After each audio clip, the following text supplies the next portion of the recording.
Welcome back to the Derek Smith Spiel. Today I am here with Nate Krajnak. Nate, introduce yourself to the listener. What's up? I'm Nate.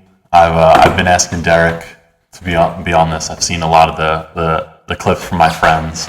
I was watching a little bit of the last most recent one you posted. I'm not sure, the one with Ethan. Yep, Ethan that's Duncan. the most recent, yeah. And he introduced himself as the seventh best sports broadcaster in the class 2029. I'd say I'm going to put myself ahead of him. I'll say I'm sixth. I think him and I, we can argue about that at some time, but I'm going to take my case. I mean, I would like to put myself number one, but that would cause too many arguments with some people in my class. Have you called a game with Ethan? I have not. I was supposed to do pre-half post with him one time, but for baseball, and they kept getting canceled. All the time. I was going to do pre-half and post for baseball too, but they're either moved to a new stadium or just because the weather isn't the best in upstate New York. Yeah, as we talk, it's downpouring right now. So, are you from around the area? No, I'm from New York, but New York City. I'm in Staten Island, so about a good 4 hours away. So moving here, this feels smaller for you? It feels different just because I'm from more suburban, kind of city area, and this being a lot of nature, a lot of trees, which I've seen all the time. But I think living here definitely has changed things. But it's it wasn't that big of a change for me and stuff. Definitely. Did you have a car on Staten Island, or could you just walk everywhere? It's very walkable. I mean, there's places that you would need a car to go around. For me, I kind of don't have my license yet. So that's the plan for this summer to get my license. But I'm hoping eventually maybe save up enough money to get a car to bring here. Is it just because you never needed a license, or? Most of my friends have licenses. Last summer I wanted to get it. I kind of procrastinated. Actually, I do have a funny story. So I was driving a good amount. Every time my parents would drive me to work, they'd be like, "All right, you're just gonna drive." So that's how they taught me how to drive. Yeah. The second time I'm driving, where I'm leaving work, and it's a pretty solid drive, maybe 15 minutes, not bad. But we're going down this kind of wavy road, and I'm not doing great, obviously. It's my second time driving. Of course, I'm not going to do that great. And this woman behind me is just laying on the horn for a solid mile and a half. And we get to a stop, a red light, and I'm just waiting there, chilling. And again, she's laying on the horn, and she rolls down her window and yells, "Can I curse on here?" Yeah, okay. yeah. She goes, "Get the fuck out of the car! You're gonna kill someone! Get the fuck out of the car! I'll rip you out of the car myself and beat your ass!" And at the same time, my dad, who's not a very aggressive person, but he's very loud. But in this situation, he was trying to be very calm and stuff. He was like, "I'm teaching him how to drive. He's learning how to drive." And she was like, "I don't care. I'm gonna beat his ass. He's gonna get someone killed." Mind you, this is my second time driving, and I'm holy shit. And so then, we just stopped. We let her go past me, and the way home, I was fine. I was kind of silent the whole time, just laughing it off. Yeah. And when I got home, I was so stressed out, and it was fine. Whatever. I was wow. Second time driving. I'm obviously I'm 18, so I'm an adult, but still, my first time driving, and then this is what happened. So, which kind of sucked because I was very excited to drive and get my license and stuff. And then the next time, my mom was driving me home, and nothing bad happened and stuff. But then still, I kept getting in my head about driving and stuff. So that kind of irked me out a little bit. So I didn't drive as much the rest of the summer, which kind of sucks. But I think this summer, I'm definitely just gonna try and practice as much as I can.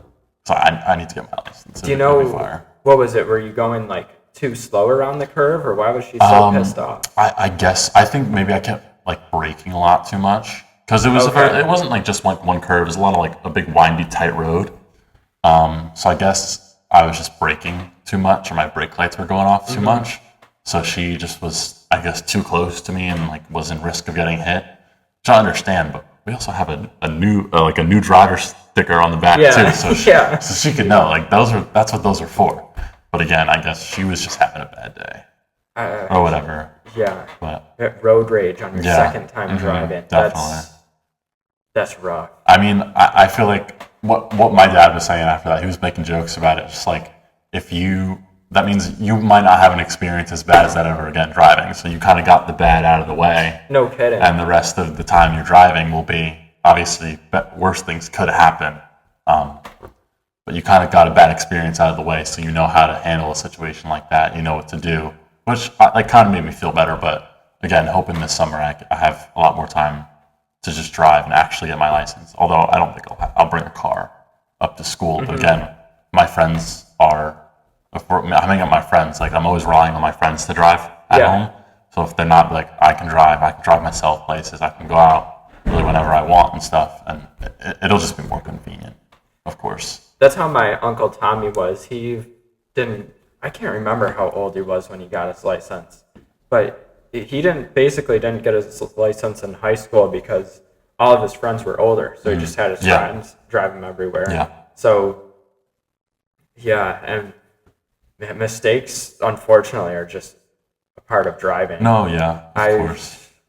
I never had a road rage incident that bad. One time, like, an old lady honked at me because I didn't turn I was taking like a left-hand turn. Yeah. And this was the first time I had ever seen like two lights, one for the lane going straight and one for the lane going left. So I was just looking at the one light and didn't notice that the left lane was supposed to go. I understand why she honked. I did kind of start a traffic jam. But no, I feel like I kind of lost it, but I remember when I was first learning how to drive, I always thought, like, I'm always going to be polite to drivers because it's not easy. And, like, they could be a new driver, or if they're driving with a trailer, that's extremely difficult. I remember thinking that when I was first learning to drive, but, I mean, now I can't lie. I get on the highway and someone doesn't merge right or doesn't know the right of ways, and it kind of pisses me off a little bit. Yeah. So I like to say that once I start driving consistently, I'm not going to have road rage because I don't see myself. It kind of takes a while to tick me off. Yeah. So I feel like I'm a pretty patient person, but I say that now, and then let's say I start driving, and I'm not going to have, obviously, I wouldn't have bad road rage. You're not going to. I'm not going to flip out or anything. Right. But I'm sure some things will piss me off, but it's whatever.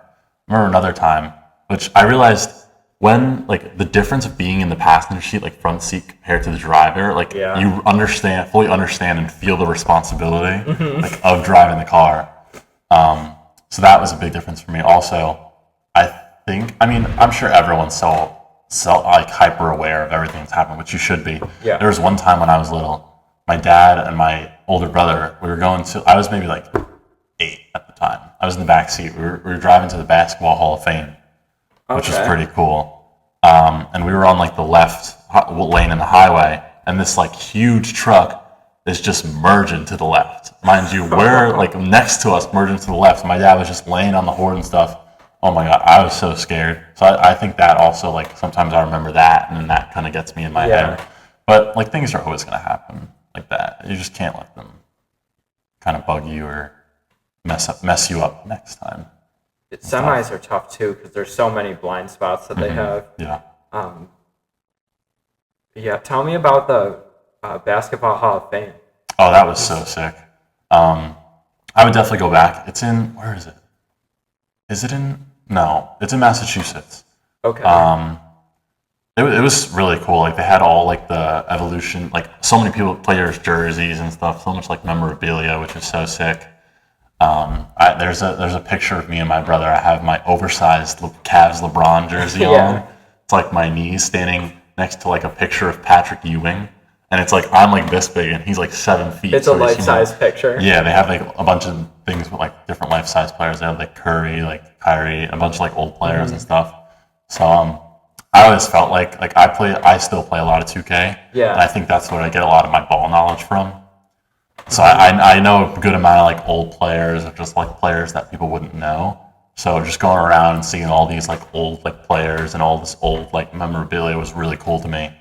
And then they had this these 2 big courts where it was an evolution from like the baskets, like how they used to shoot in the peach buckets. Yeah. And then they had like how the rims are now.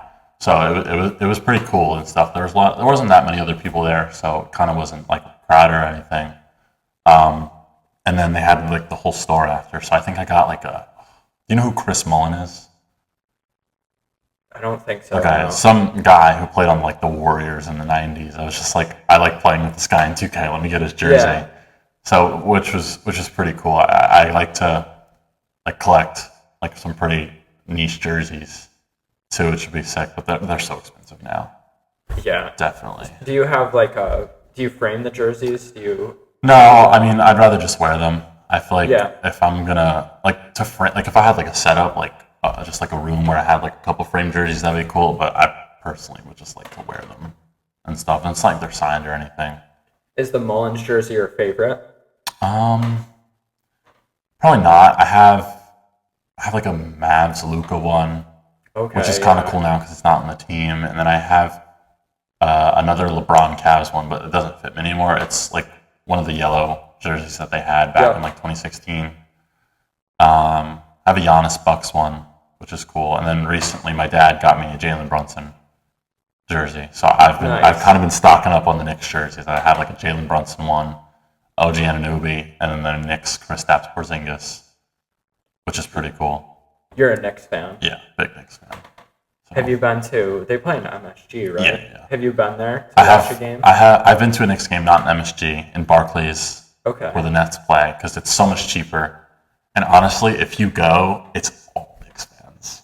Like, we'll be only in Knicks Barclays fans? Center for a Knicks home game, and everyone will be cheering, "Let's go Knicks! Let's go Knicks!" And it's like it's so funny, but it kind of like sucks for like people who are Nets fans. Like you're playing a home game, and you're like the crowd is clearly not rooting for you at all. But no, it was so awesome just to see like even if I was like far back, seeing those people in person, like you see them online or watch them on TV and stuff, and it's just like wow, they're like real. Like seeing them in person is so cool. I've only went to an NFL and a baseball game, but even watching live, you realize like the jerseys, it's like the same color, but it looks different in person than on TV. Yeah. Oh, definitely, yes. I think it honestly looks better in person. Yeah. Honestly, I think just like I mean, obviously, I think it all looks better in person and stuff. You're not watching it from a screen. Not that it's not bad to watch it from a screen. That's what I'm doing all the time. Yeah. But still, yeah, it was so cool to see them like in person and stuff. I definitely go back. I've yet to go to an NFL game, which I need to go to one. I recently love, like not recently. I think maybe 2021, 2020. I started liking football, but still, I haven't been to a football game yet. I've been to baseball. I've been to Yankees and Mets games though too. And you're a Giants fan, right? Yeah, definitely. I'm excited to see how the Giants will do. I think with Harbaugh at coach and a healthy offense, I think they're going to look a lot better this year. I think so. I agree. I think obviously kind of wasn't expecting much. I'm not expecting much this year either, but I'm expecting a jump. I feel like from the draft, from free agency, we got better as a team. I get we lost Dexter Lawrence, but I like the picks we made in the draft. I mean, it's not who was I expecting.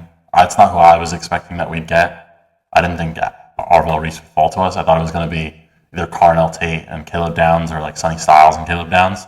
I really wanted Caleb Downs. I'm perfectly fine with Francis Maui Noah, but like I think now that Caleb Downs is on the Cowboys and he's in my division, it sucks. So I kind of have to hate him now. But I think like he's going to be great no matter what team he goes to. But I'm excited for the season. I like getting Neighbors back, getting Scadoo back. It's such like a fun offense and such a fun team. I think it's also very like personality wise a great offense. I think, but I understand the draft. Like we had to fill holes and stuff. But I think next season, my prediction, we went 3-14 last season. I'm gonna say 6 wins. 6 wins? 6 good wins for the Giants. Now, last year, even though they went 3-14, it sounds crazy, but I think last year was a success for them because rookies got a ton of playing time. Yeah. And if you look they had, I think, 8 games where they were leading in the fourth quarter and ended up losing. And that's part of having a young team is you have to learn how to win. And they're right there. Yeah. I think this year they'll take the jump and win. I think they'll finish 500. I think it's possible. Honestly, I would love that. I would be. Maybe I'm putting my expectations low. So if it's easier for them to exceed my expectations. But honestly, 500 would be awesome for me. Yeah, That would I'd be say great. that's a typical fan thing to do. And I guess I never really had to experience the disappointing of underperforming because I'm a pretty realistic Detroit Lions fan. Yeah. And for most of my life, I didn't expect them to do much of anything. Yeah. I'm gonna be honest. When Dan Campbell, I was completely wrong with the coaches. When the Lions brought Matt Patricia in, I thought he was gonna be the guy to turn them around. I was like, this is a defensive mastermind from the Patriots, and that did not pan out at all. And then they brought Dan Campbell in, and I remember watching his first interview where he was talking about biting kneecaps off, and I was like, what clown are we getting in the office right now? And he turned around. The players love him. I love him now. No, but last year, obviously there were high expectations that they didn't meet, and that might be. I mean, even just in general, when you don't meet expectations, that's a pretty. Of course, I feel like, and I'm sure NFL fans are always going to be hard on their team. For sure. No matter what. But I mean, which is so surprising for the Lions, how they had a good season last season, but obviously could have been better. But still, like, to turn around a franchise like that, like, how was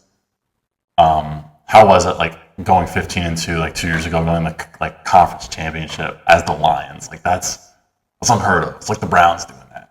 Yeah. I know. All those edits on TikTok, like, there's some truth to that. Like, just how much of a turnaround it is. How I remember when the Lions got their first win in the playoffs in over 20 years. In the broadcast, they said, if you know a Lions fan, like, text them congratulations right now, because this might be the first time in their lifetime that they've seen this. And I was like, yeah, that's... I'm sure it was insane. I mean, I was always rooting for them. I was like, it's the Lions, the team you don't see go make the playoffs, don't see especially go that far in the playoffs. But also another team who has great personalities on the team. I feel like you have such a stacked offense too, and obviously you lost David Montgomery, but like still your team is still amazing, still great. Yeah, it was sad seeing him go. I loved Montgomery. He was a really cool personality, great guy. Not that I met him, just from what I've seen and read. But no, the day he got traded, it was kind of bittersweet because I think the Lions, coaching-wise, really underutilized him last year. And at a running back position where you've got a short time to really make it happen, they kind of wasted a year of his career. So I'm happy for him as an individual that he's going to the Texans where he'll get a lot more touches. Yeah, definitely. But it was disappointing to see Montgomery leave, without a doubt. I feel like for the Texans, that's like so many not random running backs have been to that team, but like they had Nick Chubb last season, they had Joe Mixon. Yeah. But obviously Nick Chubb out of his prime. Joe Mixon was still I think he was dealing with injuries though with the Texans. Yeah, Mixon was. I don't know if he ever got in last year. He had one really good year with the Texans. Yeah. I mean, even Woody Marks, like just a random running back. Yeah, he was honestly a great fantasy guy for me some weeks. Yeah. Weeks too. It's kind of like I'm going to put him in. He might go off for 20 points, might have 5 points, but it's okay. But on those weeks where it was 20, no, it was great. When it was good, it was good. Definitely. So fantasy football did not go well for me last year. Really, I was around 500. I didn't finish last, which is really the goal, especially in a league with your friends with punishments. It's like, just don't finish last. Yeah. No, I joined a random league, and no, it's the first year I did fantasy football, I won it. I remember I had Alvin Kamara as a running back, and that was like his best year. Yeah. Then after that, my luck's kind of turned around, but. Mine's been all right. I think what I usually do, I have like 2 different leagues, like people. Like I had one for like my friends at home, one from like people here and stuff. And I did solid. It probably wasn't great.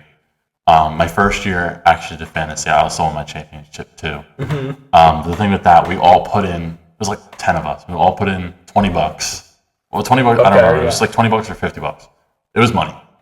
There was money on the line. That changes. So things. of course I was getting into it, and I was setting my lineup every year. Like I wasn't like doing my research, but I was going off like who I think would get, and I won. Yeah. And we never actually gave in money. We just said we were going to. So I never got any money, which kind of sucks, but it's okay. It was like 4 years ago, so that money would be gone by now. But still, it was like what could have been, what money I could have won. Yeah. But we were saying, I don't know. Were we in any of the same leagues? Did you do any leagues with Ithaca people? I didn't do leagues with Ithaca people this year, no. I did a fantasy basketball and a fantasy hockey. Mind you, I don't pay attention to fantasy for basketball or hockey. It's too hard to set because there's games every night. Yeah. And it's like you got to constantly be on that. But we were like, yeah, the winner is going to get a jersey of their choosing, and everyone else is going to chip in.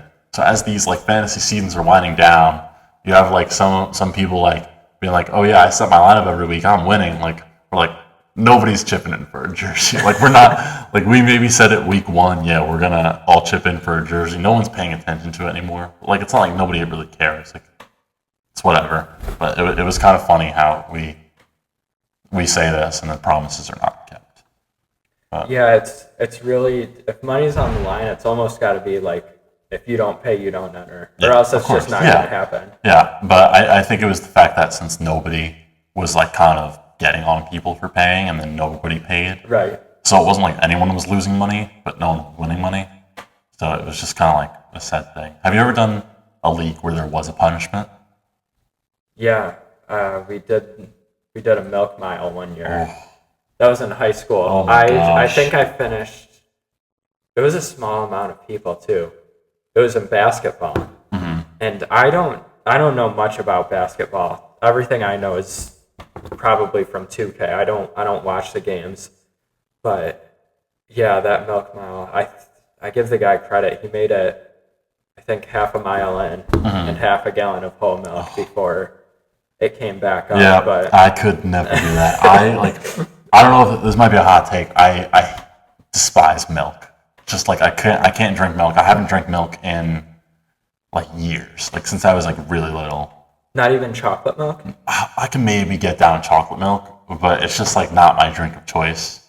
Like I obviously like ice cream. I like dairy products. Right. I just could not drink milk by itself, and like the thought of it just doesn't sit right with me. Like when my brother was like, "Oh, can you get out the milk and make sure it smells like fine? Like it smells good." I'm so scared. It always smells bad. It usually smells bad. Yeah, which is like, and I hate it. And then I don't even want to try. Did you have like a bad experience when you were 7 or what? I don't remember how old I was when I last drank it. I think I don't know. It wasn't like you drank it and throw up afterwards. And no, I honestly don't know. It was never like I don't know, waking up in the morning, my mom was making breakfast on the weekend, and my mom was like, "You want apple juice or orange juice?" Never like, "You want milk." So I was like, it just was never a thing to me. And then I guess I was never a really big cereal person either, so I was never putting milk in cereal and stuff. But I guess just from that, I just I haven't tried it, which I probably should try it again. It's been long enough, but that's a problem for another day. No, I don't. I'll drink milk, but it's not like a top option for me. Chocolate milk is, but normal milk, I could kind of do without, especially compared to like a juice or I'm fine with just water, really. Yeah, I'm of course. I feel like everyone's usually. I mean, there's people who don't like water, which is kind of weird. I've met that too. You gotta like water, like you kind of need that. But like, what do they do? Drink Propel all the time? Propel's pretty good, but not as a substitute for water. I mean, I'm a big soda guy too, which at times could be a problem because like it's not good for you. But like anytime I'm going to Walmart, let's say I'm going to Walmart with my friends, I'm getting a big like 20 pack of just canned soda to last me for a while. But I get the Dr. Pepper substitute. It's called Dr. Thunder. Yeah, you prefer that over the name brand? No, I usually prefer the name brand. It's just cheaper. Like, Yeah. I'm not spending that much money on Dr. Pepper when I can get Dr. Thunder. But literally, anytime I'm going to the dining hall here, I'm getting soda. But if I'm in my room, I'm drinking water most of the time, just because like I gotta remind myself. I can't just go days on end without drinking. Yeah, soda all the time, not drinking water and stuff. But definitely. Have you had industries yet with Professor Powers? I did. I took it last semester. Did you notice every day he had a Coke Zero? Yeah. Every single day. I remember someone mentioned it to me. I don't know if it was Luke who mentioned it. Just one of my professors first semester was like, yeah, when you have him, he's going to have a Coke Zero every single day. So I would look out for it, and literally he did have one every single day, which I was like, all right, like you got it. Like, you do you. I want to see if if I could find a way to maybe hide it. I want to see what he would do without it. So if funny. He'd have withdrawal or something. He would spend like the first 20 minutes of the lecture just looking for it, probably, honestly. I can't start my class without my Coke Zero. I take a sip before every lecture. That would be funny. Are you taking it now, or do you took it last semester? I'm taking it right now. Okay, so you guys are doing the account project, right? Yep. What are you doing with that? We're remaking old commercials. Oh, that's cool. We did the Geico Hump Day commercial. We did an Arby's commercial, like the one where it's the sandwich and it's like all our food keeps blowing up. Yeah. We did an effect for that. Oh, that's sick. We're going to do an OxyClean commercial. Some Dash Antonov, I don't know if you know him. He's a huge Godzilla fan, so we're doing a Godzilla ad from like the 90s. That's cool. And Reese's Puffs. That's sick. Oh, are you doing like the old Reese's Puffs commercials? Like the rap? Yeah, the rap, exactly. That's so fire. That's so cool. I always loved that when I was little. Yeah, I think my group did last semester. We just like went around to people and like we did like these like movie brackets. And would go to people and just like, oh, choose between this and this, and like one would win. It was just like, it was something to post. Were you in a group with Owen Malvey? Yeah, I was. Okay, he's my roommate. Oh, yeah, okay. I think I actually debuted in one of those videos. Oh yeah, you probably won one. I think it was a Marvel one.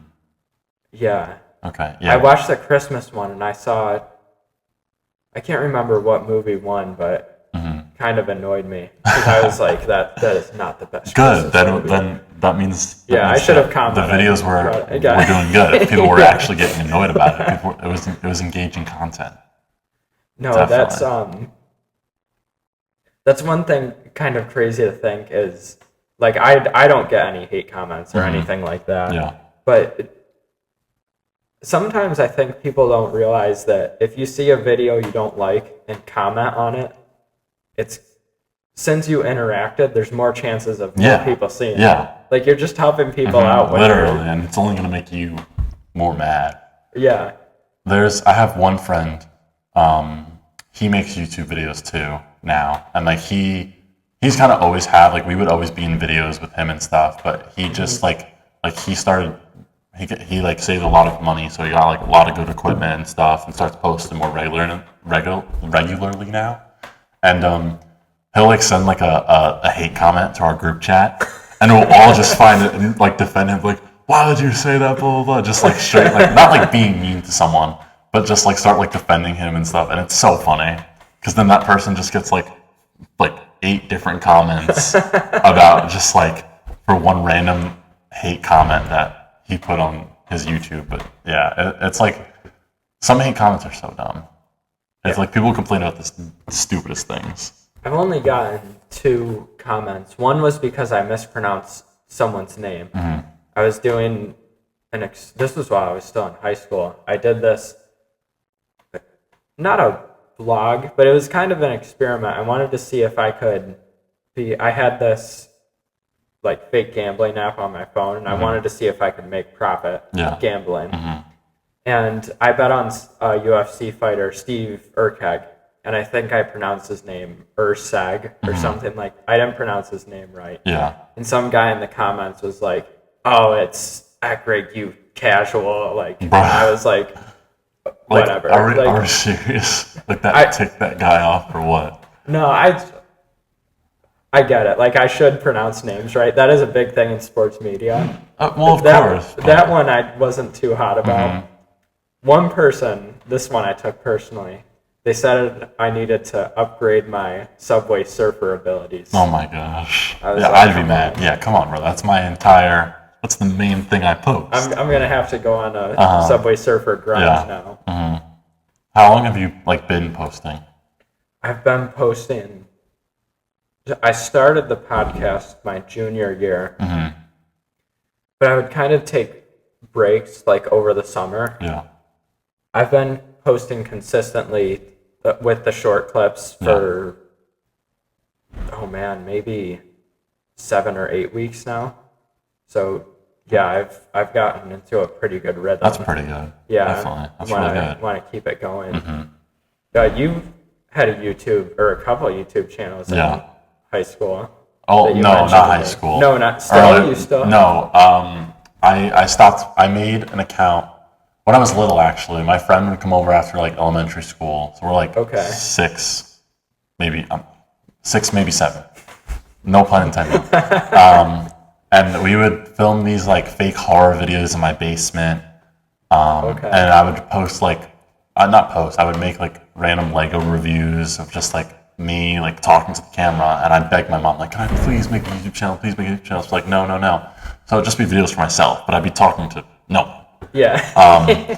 And then eventually, I think I was maybe 9 or 10, and she was yeah, you can. So then I start making random videos. I have my Samsung tablet, so the video quality is horrible. Yeah.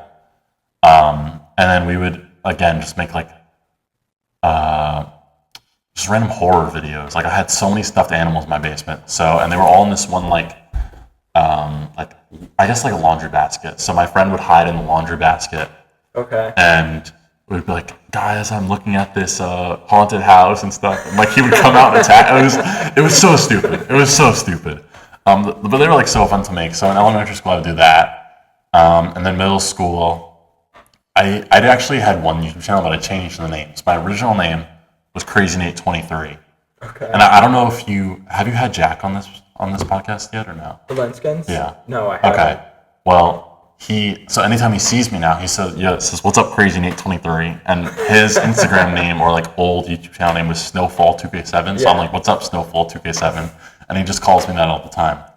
And then in middle school, I saw on TikTok, it was the movie The Big Lebowski? Yeah. Okay, they had a meme where it was this priest dumping this baby in holy water, but the clip was, "Where's the money, Lebowski? Where's the fucking money?" I know exactly. And I thought that was the funniest thing. I was I'm changing my YouTube channel to Lebowski, but it's spelled the actual Lebowski is spelled Lebowski, and I didn't know how to spell it, so I did it Labowski, and it was fine. It looked better to me. At that point, I would just post 8-minute movies of in my basement again, something stupid. But I this time I actually had one of those video editing apps, so I can make clips and stuff. So it was really fun. But I would just make dumb stuff, and then eventually I was just I think maybe once I got to high school, I should have archived them. I just deleted them, so that a lot of them are gone. But if I look in my Google Photos, there's a bunch of pictures and videos from 2011 or 2013, 2012 maybe. So, throwbacks. Stuff that I was never allowed to post of just me and my brother when we were really little. Just making tour reviews or just other things. And some of my friends are in it. And it's cool to see because it's friends I'm still friends with now. So it's wow, I knew you this long ago, and yeah. We both look so little, and it's just cool to see how long ago I was just doing all that and stuff. Which, that is awesome to see. I've even going through photo albums or pictures on my mom's phone. Yeah. It's a weird feeling because you're looking through it, and for me it's I'm happy and sad at the same time. It's man, I have a hard time describing it. It's I look at the picture and I was I remember that day, or that was so much fun, and then you think now I'm in college, and not home all the time. There's also so much, when you're a kid, I don't want I have a great life. But like when you're a kid, it's just so much easier. I never realized how easy I had it in elementary school. Like, Yeah. I didn't do anything. I would go home and complain that I had to read, like, and fill out my reading log. Like, it was so easy. Like, again, not complaining about my life. Like, I'm chilling. I'm doing great and stuff. But again, it's just like I didn't have to do anything when I was in elementary school. Like, my mom planned all the things I planned everything I ate. I didn't have to worry about making money. I didn't have to worry about going anywhere. My mom would make all the plans for me. Yeah. My mom would take me to school, do everything for me. Like, I was spoiled. I mean, not that I'm not spoiled now, probably, but I was just like, I had it so easy. Like, it was crazy. No, even the food thing is such a big one. I remember I had a teacher in 9th grade, and she was Mrs. Wagner now. She like just got married, and someone asked her, I don't know why, like, what's the hardest thing about being an adult? And she said, picking what to do for dinner. And I was like, are you serious? Like, you're paying taxes and everything, and you're complaining about what to eat for dinner? Then I come here, and I'm like, oh, it's still easier because there's dining halls. But no, it is easier when you just come home and your mom's like, this is for dinner. Yeah, and it's like, all right, this is what I'm eating. Which still now is the case when I go home. Like, my mom obviously is making something for dinner. But again, she'll be like, I don't know what I should make. I don't know what she makes. Then I got to think about something what she should make. And it's like, I get how much easier it was. Not that it's not easy now still, but definitely when I was little, so much easier. Or when you're picking out a place to eat, if it's announced that you're going to go out to eat, and you ask your mom where she wants to go, does she always say, I don't care? Yeah, she's always like, which I kind of like, because then sometimes maybe I'll get to pick, but then my dad is usually the one finding restaurants for us to go out to. He's always like, he's always doing the research, like sending the menus and stuff, which is fine and all that. But literally, if my mom were like, yeah, we're going out to eat, where do you want to go? I'm going to say some fast food place. I'm not going to say some restaurant. But yeah, usually my mom's always like, I don't really care. Like, she doesn't. That's how my mom is. My mom says, like, oh, I don't care. Then me, I'm kind of poking the bear when I do this. I know she doesn't like fast food. Yeah. So I'll be like, oh, McDonald's. And she's like, no, I don't want to go to McDonald's. And I'm like, so you do care. And it turns into a whole thing.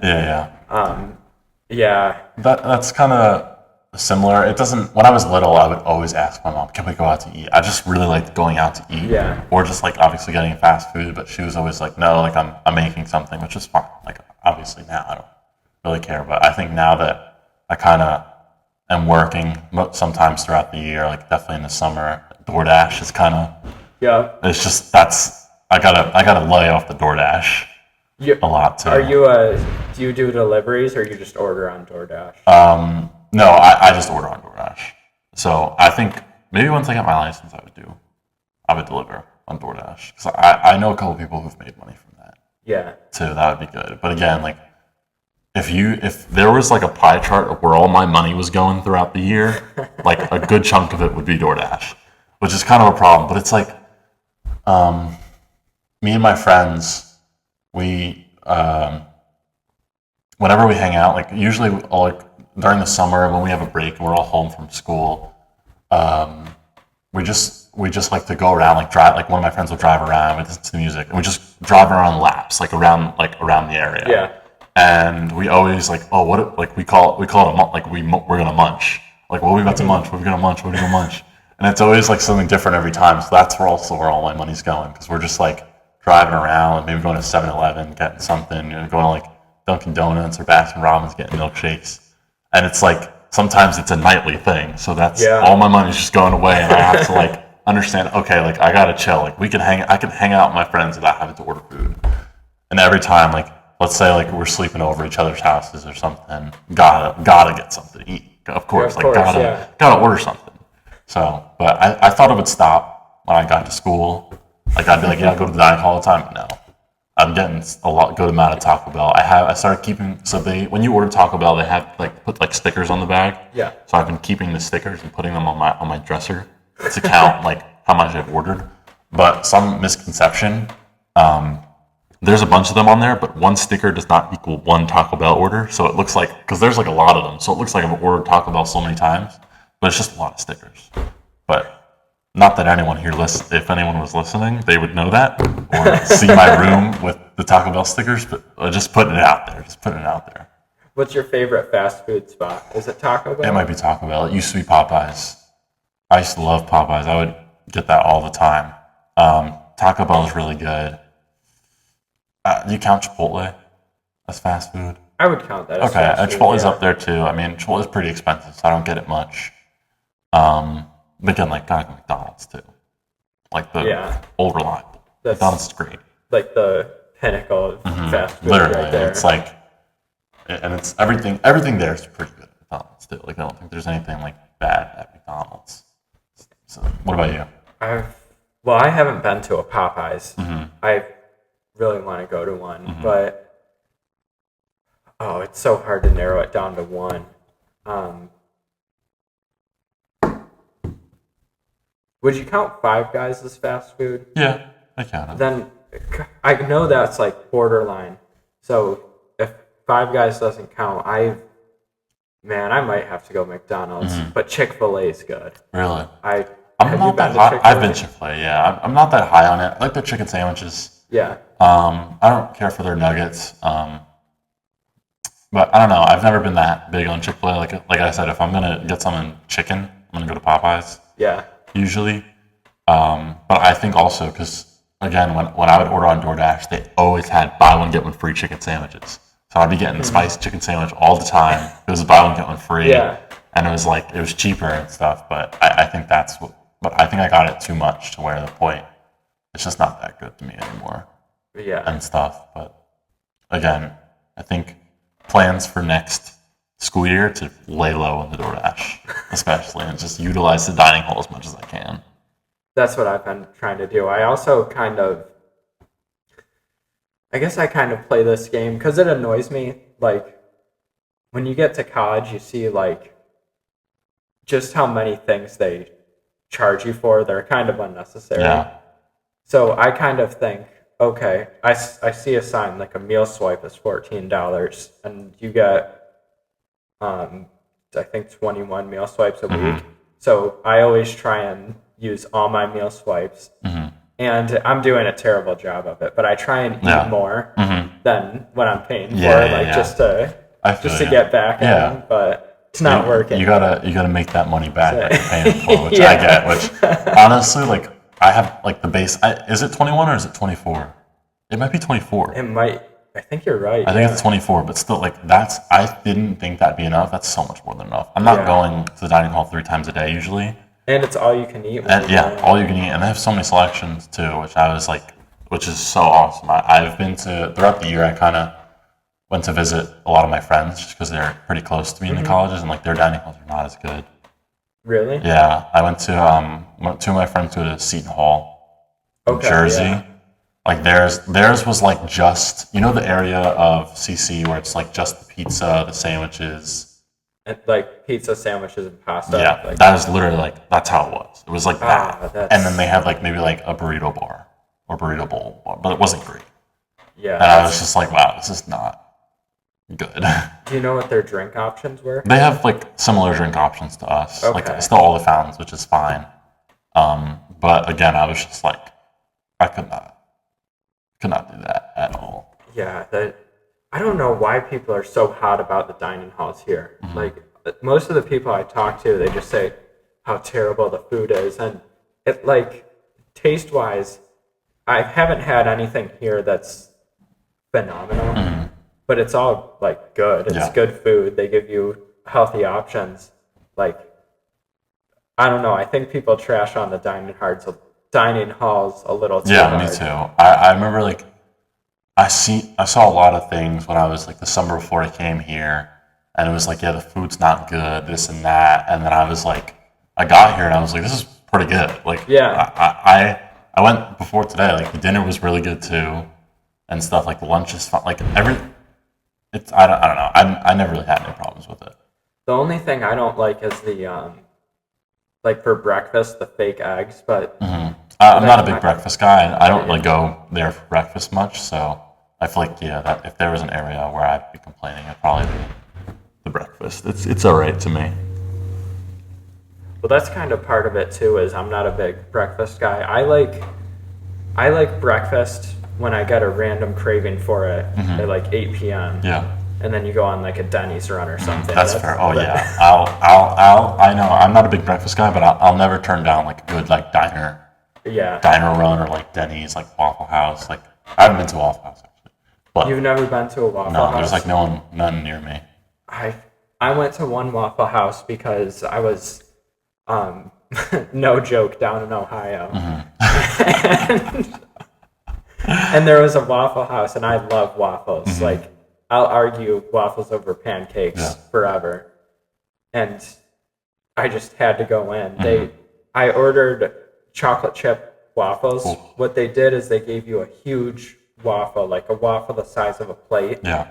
And they put the chocolate chips weren't cooked into the batter. They put the chocolate chips on top. Yeah. But they were mini chocolate chips on a warm waffle, so they melt. Yes. That's yeah, good. you know. Yeah. Yeah, that's good. Definitely. Yeah, I mean, you were talking about the waffles versus pancakes. I don't know what I would choose. I don't know. That's tough to me. My dad makes pretty good pancakes, but like if I go out to like a diner, I think I'd choose waffles over. I love the Eggo's waffles. Yeah. Those are really good. They have like these. I don't know if you've had them. Like the cinnamon Eggo's waffles are really good. I've had cinnamon maybe once. I usually just go plain. Yeah, the plain ones are really good too. I put them in like toaster oven and stuff. Yeah. Have you ever put peanut butter on a waffle? I have not. I'm not a big peanut butter guy. You ever had cookie butter? Like Biscoff? Yeah, I've had Biscoff cookies, but I've never had like cookie butter. Yeah, it's like that's basically what it is. It's like what a Biscoff cookie kind of tastes like, but if it was in like a spread, it's really good. It's really good. Like I used to have I still eat it a lot, but I used to have an insane craving for that. And then before that, I loved Nutella. Yeah. So Nutella's really good. I was always, for some reason, again, like I was always too scared to try Nutella for no reason. Like I'm like, it's basically chocolate. Like why would I be too scared to try it? And then I had it in the pouches with the breadsticks. And you dip it. Yeah. And for the first time, I was like, oh my god, this is the greatest thing I've ever had. It was so good. So then I went on a big Nutella craving a couple of years ago, and then kind of transitioned to cookie butter. But I've never been that much of a peanut butter guy. I don't mind like peanut butter like flavored things or like peanut butter like snacks, but just straight peanut butter, I really couldn't do. Definitely. Yeah, I've heard quite a few people who are like that. I guess I do have like a weird craving for peanut butter though. I put it on apples, bananas, Oreos, waffles. I probably have an unhealthy obsession with peanut butter. That's like me, not like this is not like obviously it's not like peanut butter, but that's me with like hot sauce. I put hot sauce on everything. Yeah. Yeah. Yeah, I love hot sauce too. It's just like anything I eat, it's got like 95% of the things I'm eating that's like obviously like 95% of the things I'm eating I'm putting hot sauce on it. Unless it's like a sweet snack or something, I'm not putting it on my snacks. But like I love hot sauce and mac and cheese. Yeah, I won't eat It's mac really and good. cheese without hot sauce. Yeah, I put it so good. It's so good. What's the craziest thing you put hot sauce on? I don't know. I'll like put it on like my broccoli maybe. Okay. It's just like not that crazy. Like any vegetable I'll eat, I'll put it on that. I'll put hot sauce on there. But like again, I don't know. I feel like nothing like crazy insane. Like I'll put it on pizza every once in a while. It's not like a need. Yeah. But I've never tried it with pizza. Like the closest I've got to it was like accidentally having a hot wing on the side and then the hot wing sauce gets on the pizza. that's fair. And like I'm not complaining about No, that. yeah, not at all.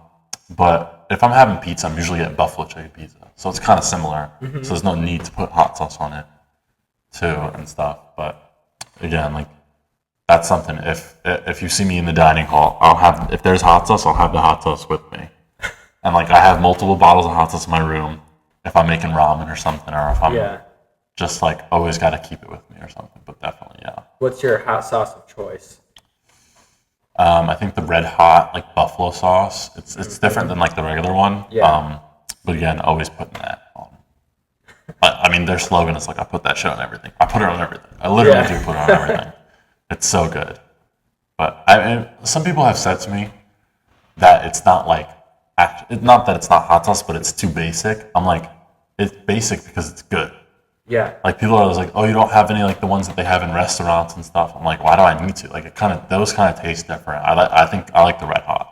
Yeah. A lot. The red hot's really good. And like, come on, are you telling me they aren't using Heinz ketchup or French's like mustard? what? Yeah. What do you prefer, ketchup or mustard?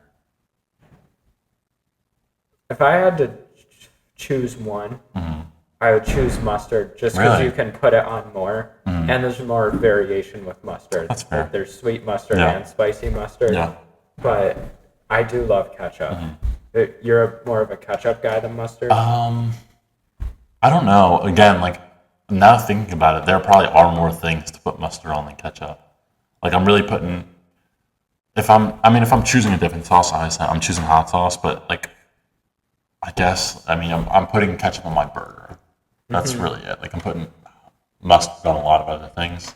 I feel like, and again, the variety, I love like the regular yellow mustard or like the spicy brown mustard is good. Yeah. Like, I agree, honestly. There's definitely more variety with mustard than ketchup. Have you had Engelhofer's mustard? I have not. That's like I think they make more than a honey mustard, but Engelhofer's honey mustard, that and pretzels is amazing. I'm not a big honey mustard guy. I mean, I'll eat it with something, but it's like, again, it's not my dipping of choice. Makes sense. That's why you prefer Popeyes over Chick-fil-A then. Because Chick-fil-A has honey mustard. Yeah. One of their biggest things is the filet sauce, which is more of a honey mustard. Yeah, that's fair. Well, circling back to that was a huge food. Yeah. Amazing. I could talk about food for a whole day probably. Literally. But circling back to you had a YouTube channel when you were younger, and you did reviews and kind of like horror mini movies. Then in high school you did theater. Well, before I ask this question, I won't forget, go into your experience with theater. So I really started to do shows like middle school, honestly, I think my first show was 7th grade, which it was kind of weird. We were doing High School Musical in middle school. Okay. But it was whatever. But I always was like, oh yeah, I'm basically Troy Bolton, because I was also on the basketball team and doing it was cool to me at the time. And then COVID happened and stuff, so like I wasn't able to do the show. So then I didn't really do shows until kind of like middle of COVID, after COVID, but then kind of all throughout high school. I did a lot and stuff, but I always loved loved theater and loved doing it always. Like when I was little, my elementary school had this talent show that I would be in all the time. There was I was always going to join a lot of theater things, but I think sports took up a lot of my time when I was in elementary school too. And then again, I always had like commitment issues with things. Like I would join something like, I don't want to go. So my parents were like, we're not going to put you in and spend all this money for you to not go. But then it really started to just like, I'd do it so much in high school. Like if I was doing shows, like multiple shows at the same time, like in high school, like I would do community theater things. I've yet to do anything here at Ithaca, which is kind of funny because it's a big theater school too. Yeah. But also there's so much competition and like so many people who actually go here for stuff like that. So definitely in the summer, I'm gonna do a lot of stuff, but I love it so much. I was gonna come to school for it, but then like when you apply, you have to go through like a pre-screen. Like you have to send in an audition tape, and then they have to accept you to come in to audition again. And they have like acting auditions, dance auditions, and it's so much. Especially like throughout senior year, like adding that responsibility on top with senior work, and then just like the stress of everything. It was just like I can't do all that. So then that's kind of when I kind of like let me see what else I like, and that's kind of when I chose sports media too. That's interesting. Mhm. So are you really into the storytelling side of sports media then? Or I don't know. I really am still kind of figuring it out. I found a lot of aspects of theater into, like, let's say calling a game or something, just because like you can just put an act on it and then make it your own, which I really enjoy. Yeah. I think where I find a lot of parallels, but I just like watching the games with it too. I don't know if it's the storytelling. I think I've gotten good at figuring out like different storylines with Yeah. sports because of theater. So I think there's a lot of things, a lot of parallels that kind of connect between the two, which is really good for me No, so far. that's really interesting. How about, in theater, do you think you learned anything about like how to project or how to present yourself in a certain way? Yeah, I think if I didn't do theater, I'd probably be like seem more nervous on a microphone or something like that. Like I don't really get stage fright ever. Maybe I'll get nervous before a game. If I have to go on the mic, I'll get nervous before. But that's really like once it starts, I'm fine. But also like again, I don't feel like I get stage fright anymore. Like I don't mind performing in front of people anymore. So that's kind of how it feels for me. Wait, what was the full question you asked again? I'm sorry. I asked, oh no, you're making me think because I was so committed. Shoot, I was too busy thinking about a follow-up question. I asked you No, it's fine. if in Oh. theater you learned ways to like maybe project or Oh present yes, yourself yes, in a yes, yes. certain way. I think definitely with diction Okay, and yeah. kind of not just speaking like enunciating my words, which I always had a problem with in high school during theater, but that I had to learn how to kind of enunciate more and get all the words out, not just like speak them so fast. So now, again, I'm still obviously trying to get better, trying to learn more. Yeah, you When can let's say I'm always- calling a game or like filming something, like projecting more. I have never really had a problem with projecting, kind of showing my emotion on stage or on camera or whatever. But definitely, I think diction has been a big thing in enunciating my words. That's kind of a tough one because you can go too far with it. Like Oh, if yeah. you're really You have to find, like, trying a sweet spot. Yeah, if you're trying to 100%. pronounce everything perfectly, it just sounds too stiff. Yeah, and it sounds fake too. Yeah. So my follow-up question was going to be you said I'm not like nervous to present in front of people anymore. So did you used to have stage fright and how did you overcome that? I never really had big stage fright. Well, there was never a moment where I was like, I think there was never a moment where I was on stage and I was like too scared to do something. I think I just never did. There was a point where I didn't do theater or didn't do a show because I was too scared. So it kind of like implied that I was going to have stage fright. Or let's say I had a rehearsal and I know we were performing this song or something and maybe like wasn't very confident in singing it or like how it looked or how it sounded. So I was just like nervous to go and stuff. But then again, like you're in an environment where everyone's doing the same thing as you. Everyone's like has the same goal and everyone's supporting you. So there's really like it's a place to make mistakes and stuff. And like things even happening on stage, like you can't, it's live. You can't change what happened. So you just kind of have to keep going with it. And I think just learning with that going into here and like doing sports media, like it's all live. Obviously you can do pre-recorded stuff, but most of it's live. Right. Like you can't go back from mistakes that you've made, so you kind of just have to move on from it. And I think I got really good at just moving on from things. Like I've made mistakes here on air or something, like, and just move on from it. Like it happens. Nobody's perfect, or people are gonna make mistakes about it. And so far, I've had people who support me through it and stuff. So it's really, again, like finding parallels between the two have been great. Yeah, it's tough too. it's tough to realize and convince yourself that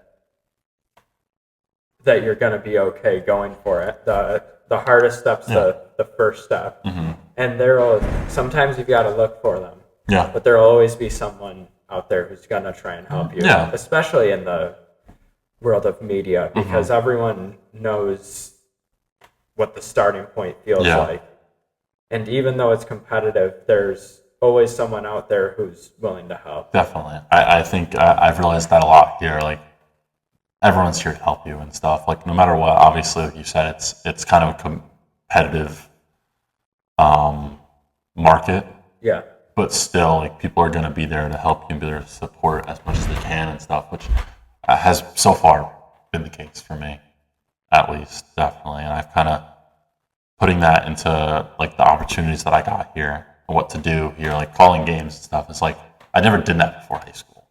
The fact that I got to do that multiple times here as a freshman is, like, so insane to me and so awesome, which has been pretty cool. Yeah, it was kind of intimidating the first week coming here, and everyone was saying, like, how they had called games in high school or done this or that, and it made me feel behind before we even started. I was like, oh my gosh, like, my high school didn't have any of that. I called one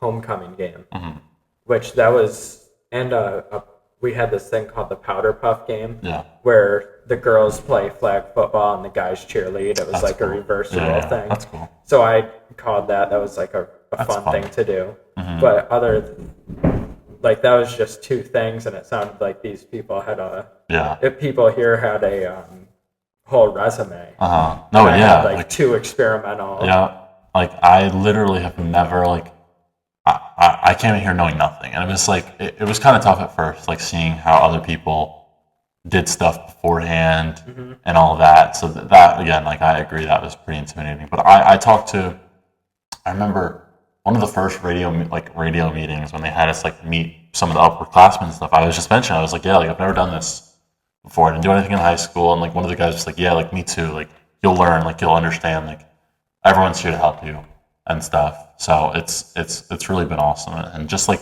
the amount of opportunity, the amount of things we can do, just, like, as a freshman too, has been awesome too. Like, we don't have to wait at all. Like, getting to call multiple games, getting to be on multiple shows is awesome too. And, like, getting to do this too. Like, it's just like, we just do literally whatever. It's so awesome. It's a community, the college as a whole. It just promotes art, really, in any form, whether it's sports, media, theater. There's a great music program here. Definitely. Everything. Yeah. The music students, they have a jam-packed schedule. I've talked to some of them, they have like 10 classes because they're maybe like 1 hour practice sessions, but still they're meeting a ton of times during the week. It's crazy. I know. Let's get a little bit into the NBA. But you're a Knicks fan. Yeah. The playoffs are going on right now. Yeah. Do you have a prediction or anything? I mean, obviously, I'm always going to say Knicks are going to the finals. Knicks are going to the finals. Knicks are winning the finals. This is the year I experienced that. But literally, just in this first round of playoffs, has been so back and forth. We're tied 2-2 with the Hawks right now. And we won game 1 at home, and then we lost game 2 and 3. And I think losing that game at home was just like, it was a big loss to me. And then losing 2 in a row sucks. But I mean, we tied it back up yesterday. No, did we tie it? Wait, let me check. I don't know if we're up 3-2 now or if we're tied 2-2 still. It's still a tight series either way. Definitely. Okay, we're up 3-2 right now. So yeah, we won the last 2. And again, it could go to a game 7. Honestly, I mean, game 6 is Thursday. So hopefully we can close out the series then. And then I'm assuming we're going to play Boston. Boston's up 3-1 against the 76ers. So honestly, that'll be a fun matchup. I mean, we beat them last year. But there's so many Boston fans, sports fans here at Ithaca. So it'll be a big matchup to talk shit. which I'm excited For about. sure. But that's really what I'm excited to talk about and stuff. And just hopefully we move on, and hopefully this is the year because we have such a good team too. But I don't know. I mean, last year we lost to the Pacers, which that was horrible. That was so bad. Oh my gosh. Actually, we lost to the Pacers last 2 years in the playoffs. But now they're not good anymore because they lost Tyrese Halliburton. They had like a historically bad year. Yeah. I mean, Halliburton was injured the whole year, which I understand. So their team is only going to get better because they're going to have a top pick. Do you think that they, after Halliburton got injured, that they tanked their season? I think yes and no.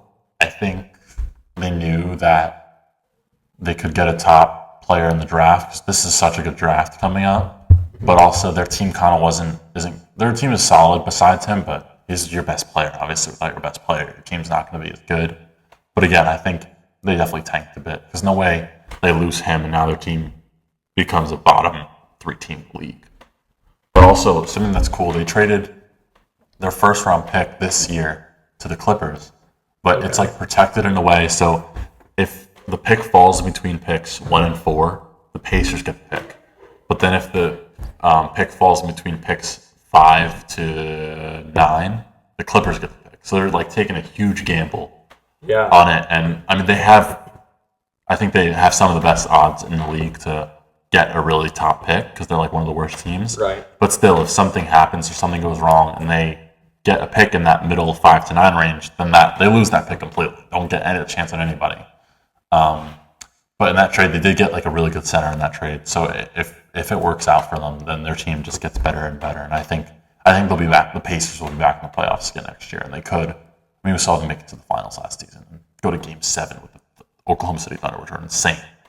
Like nobody expected that from the Pacers, so they'll definitely be contenders next year. But I don't know. I don't know if this is a make or break year for the Knicks. The last couple seasons they had really good teams and couldn't make it to the finals. So I think it's got to happen in the next 2-3 years, or they got to break down that team.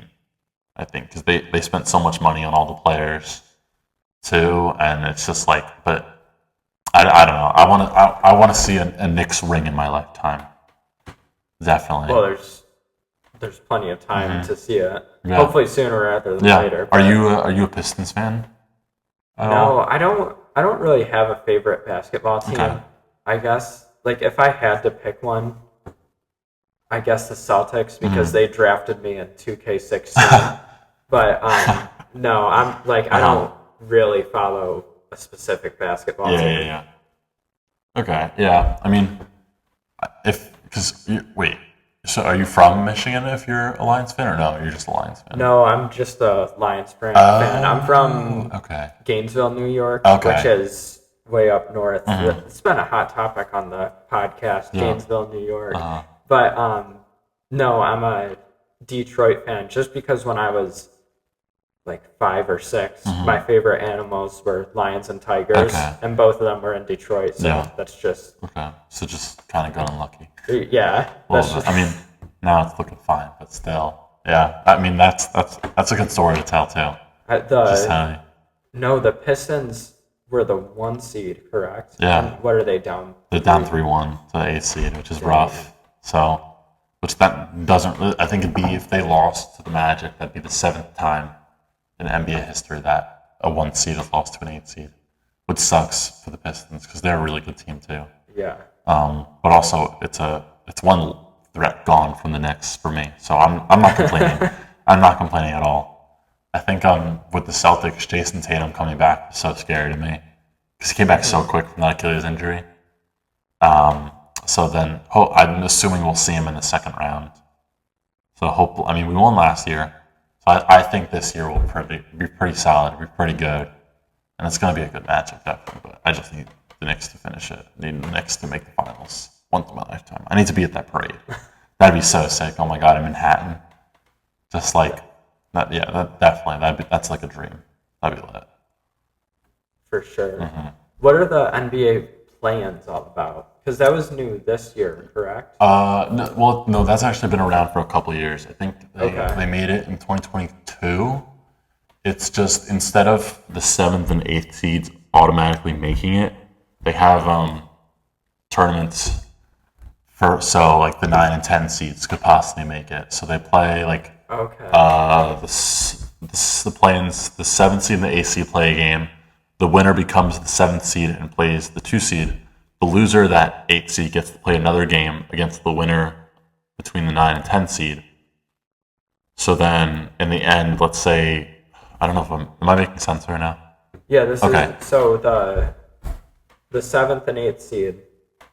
Whoever wins that matchup automatically goes in the bracket as the 7th seed. Yes. And but then, the loser, plays the winner of the 9 and 10 seed. Yeah. And whoever wins makes it in. Yeah. So that's if you at least you have 2 chances. So it's like if you win the first game, you automatically get in. If you lose, you have another chance.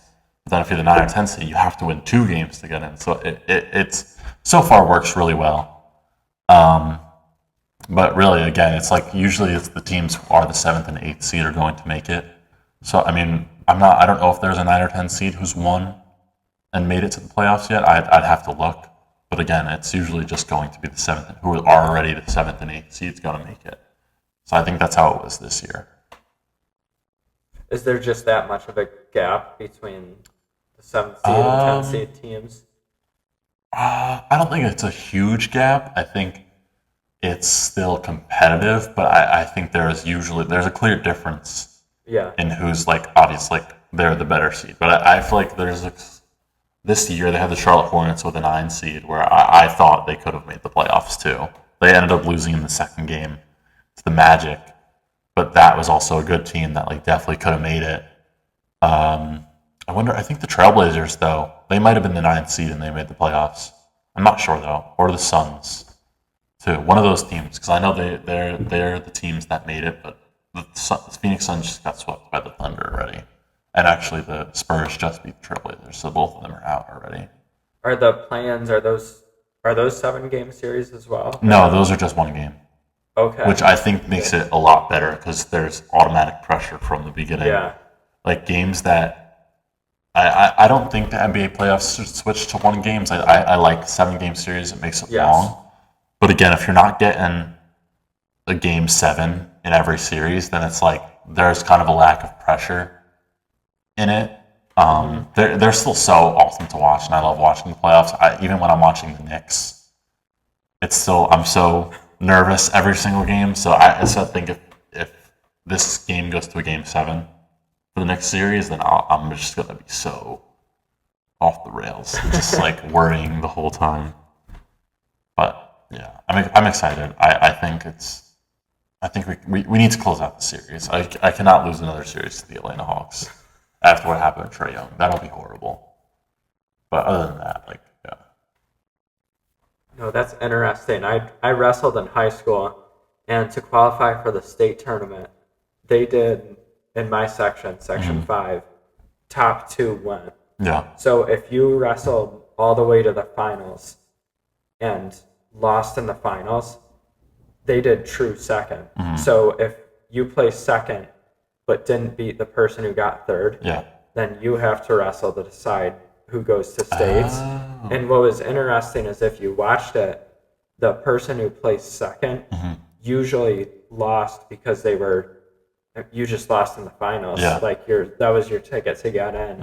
And it's really hard to bounce back from a loss in the finals. Of course.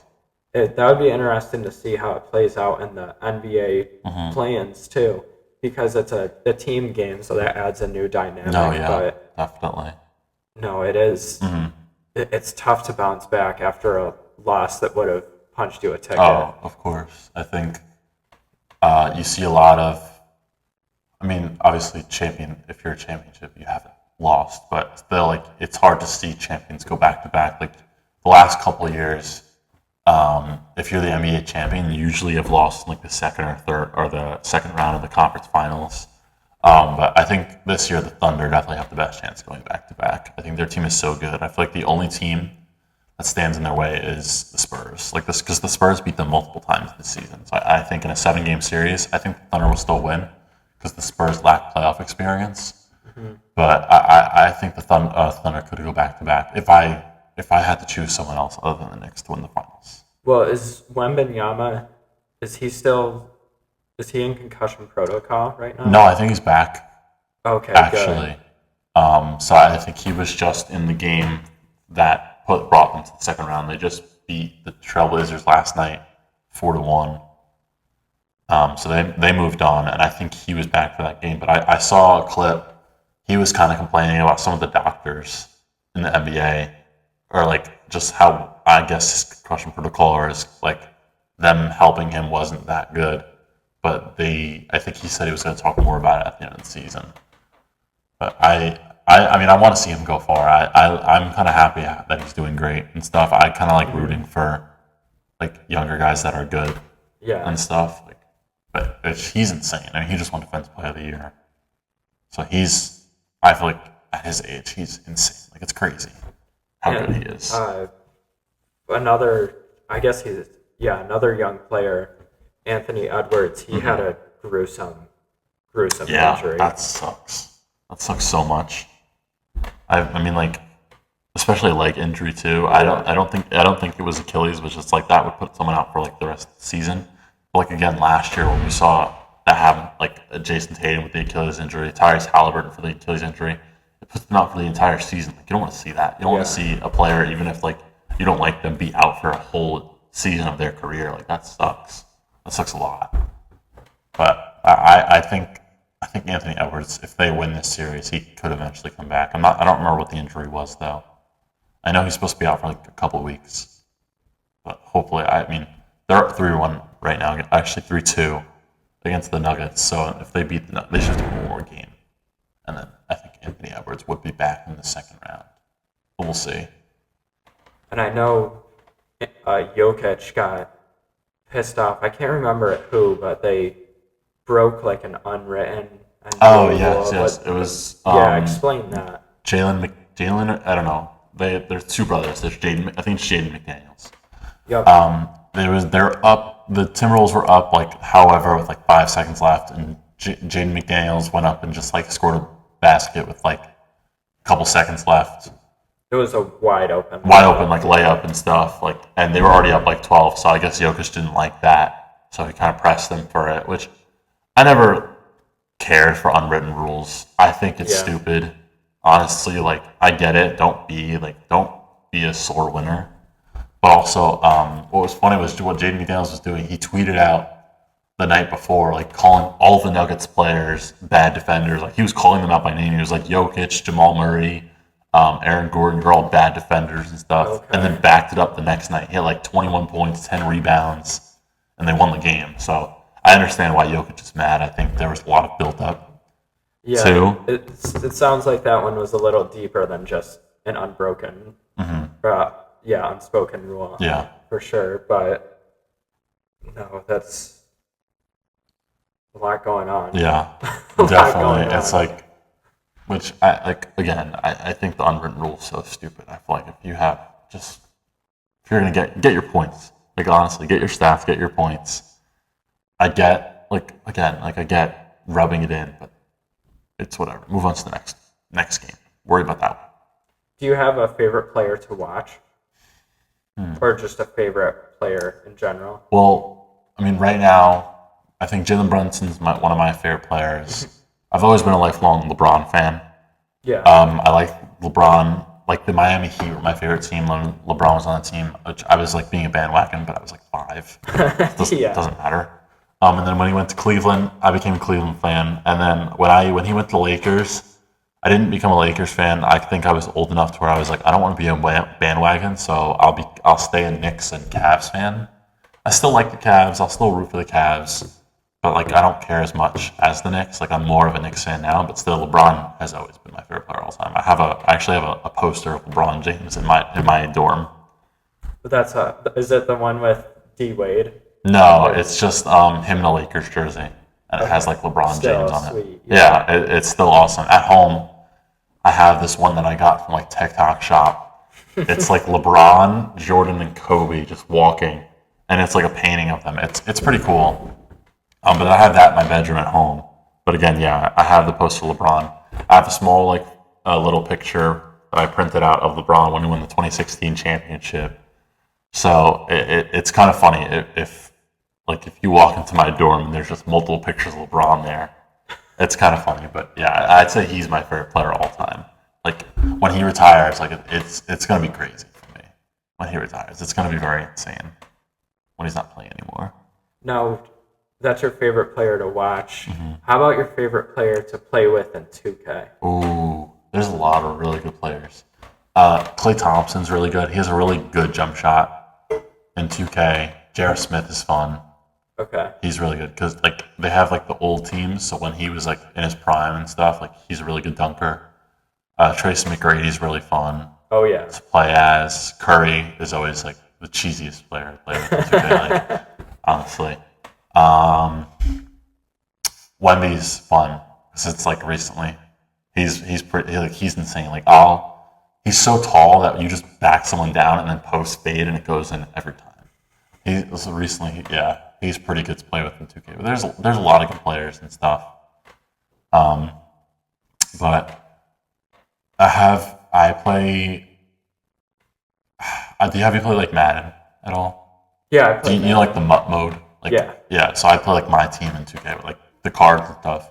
I used to spend so much money on it. I can't be spending money on it anymore. So I kind of just go like a no money spent route. And it's kind of the point in 2K where you can still have a good team without spending money. So my team's pretty solid. I do have like a 99 overall J.R. Smith, which is really good. I have a 99 Kawhi, which Kawhi is really good in 2K too. Kawhi Leonard. And then like there's probably a bunch of players that I can't even think of who are really fun to play with in 2K. But yeah, definitely. Well, Nate, that's all I have for you. Is there anything you'd like to add before we wrap this up? Nothing really. I mean, this weather's not looking any better. I hope in the next week and a half we have left, I hope things go well for Yeah, both maybe of during us. finals. Yeah, Like finals week is awesome. 'Cause Yeah. Once you're done with your finals and the stress is over, you can just do whatever you want. Until Literally, I mean, and it's not like my finals are hard. Like all my classes are kind of easy already. So my finals are not that bad. So I'm kind of just like chilling, which is good. And then I'll probably go. What day are you gonna go home? Do you know? probably not until either the 13th or 14th Okay. because me and my friend rented a storage unit and we've got to drop everything off the 13th. Gotcha. Nice. Okay. I'm probably gonna leave that Sunday, which is Mother's Day. So my mom is giving me shit about having to pick me up. I told her I'll get her something nice when she gets here to pick me up and stuff. But I'm kind of excited to leave. I mean, like you said, it went so fast. Yeah. Definitely. But yeah, I mean, I'm guessing this won't be your last. Will this be your last podcast of school year? Do you know, or do you have another one planned? I'll probably get another one next week. Then over the summer, I plan to have people on from home. Nice. So That's good. yeah, gonna keep it going right through the summer, ideally. I'll keep looking. I'll keep looking out and I'll listen. That's So, awesome. I got you. Yeah, thanks, Nate. Yeah, I appreciate having me on here. Let me do this. Awesome. Well, before we go, I'll have you sit down and listen to my plugs. All right. Let's go. You can find this podcast on Spotify by searching the Derek Smith Spiel. You can also find this podcast on YouTube at Derek Smith Stock 13. If you don't want to listen to the long episodes that generally run from an hour to an hour and a half, you can find shorts of the podcast with some Subway Surfers in the background on my Instagram account at Derek Smith Stock 13 or on my TikTok at Smith Stock 5. And of course, I mention it on every podcast. Go to YouTube and subscribe to Dylan Smith Outdoors. Search at Dylan Smith Outdoors 8459. He creates great outdoor content with hunting, fishing, cooking, anything you can do outdoors, he does it. This has been another episode of Full Disclosure with Nate Krajnak. Thanks. Thanks a lot, Nate. Thank you for having me. I really appreciate it. This is very fun. Just literally just talk about like whatever and stuff, and just kind of, I guess, reflect on everything that's been going on in the last year, which has been, but it's crazy that it's coming to an end to this first year. But I'm excited. I'm excited for summer. Excited for this last week, and then just taking it day by day. Thank you.